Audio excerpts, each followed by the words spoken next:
கடைசியாக நடந்த அஜித்குமார் கொலை அதிலிருந்து நீங்க என்ன மக்களுடைய கண்ணோட்டம் எப்படின்னு நினைக்கிறீங்க? தேர்தல் 2026 தேர்தல் சந்திக்க போறீங்க. இதெல்லாம் உங்களுக்கு வாக்கு மாறும்போது பிரச்சனை வராதுன்னு நினைக்கிறீங்களா? ஐயா, நீங்கள் ஒரு விஷயம் புரிஞ்சுக்கோங்க. ஒரு 8,000 கிட்டத்தட்ட ஒரு 6 லட்சம் 7 லட்சம் வாக்காளர்கள் இருக்க நாடு, கோடி, சரியா? கிட்டத்தட்ட 8லேருந்து 9 கோடி ஜனம் இப்போ இருக்குது.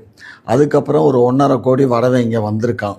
கிட்டத்தட்ட ஒரு 10 கோடி 12 கோடி ஜனங்கள் வாழ்கிற இந்த தமிழ்நாட்டில் எங்கே ஒன்று அங்கே ஒன்று இங்கே ஒன்று காவல்துறையில் நடக்கக்கூடியதில் குற்றங்களை நிரூபிக்கணும்னா சில நேரங்களில் இந்த மாதிரி விசாரிக்கணும்னு அவசியம் இல்லை. விசாரிக்கணும். அதுக்கு என்ன செய்யணும்? ஒரு எஃப்ஐஆர் அவனை பிடிக்கிறதுக்கு முன்னாடி கம்ப்ளைண்ட்டை வாங்கணும். கம்ப்ளைண்ட் அப்படியே பதியணும். எஃப்ஐஆர் போடணும். எஃப்ஐஆர் போட்டு குற்றவாளியை தேடி கண்டுபிடிச்சி கொண்டுட்டு நீதிமன்றத்தில் ஒப்படைக்கணும். நீதிபதி முன்னாடி ஆஜர்படுத்தி ரிமாண்டுக்கு சொல்லுவார். அவர்கிட்ட இருந்து விசாரணைக்குன்னு ஒரு 3 நாள் 4 நாள் கஸ்டடி கேட்டு வாங்கணும். அதுக்கப்புறம் தான் அவனை விசாரிக்கணும். இதுதான் காவல்துறைக்கு.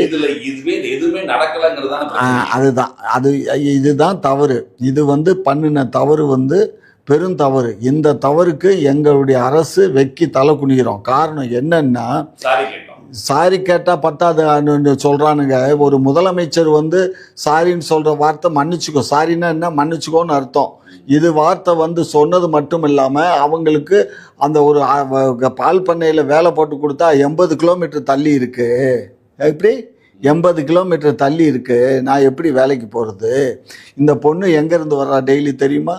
கும்மிடிப்பூண்டியிலேருந்து வர்றா. இந்த தம்பி எங்கேருந்து வருது தெரியுமா? கிட்டத்தட்ட நீ வர்றது எத்தனை கிலோமீட்டர்ப்பா வரும்? 55 கிலோமீட்டர். புரியுதா? டெய்லி போகிறாங்க. ஏன் இப்போ நீங்கள் எங்கேருந்து வர்றீங்க? நீங்கள் எத்தனை கிலோமீட்டர்? கிட்டத்தட்ட 300-400 கிலோமீட்டருக்கு அப்பாலேருந்து வர்றீங்க.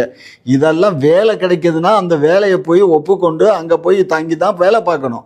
அதுக்காக வீட்லேயே வச்சு இவனுக்கு வேலையை கொடுப்பாங்க.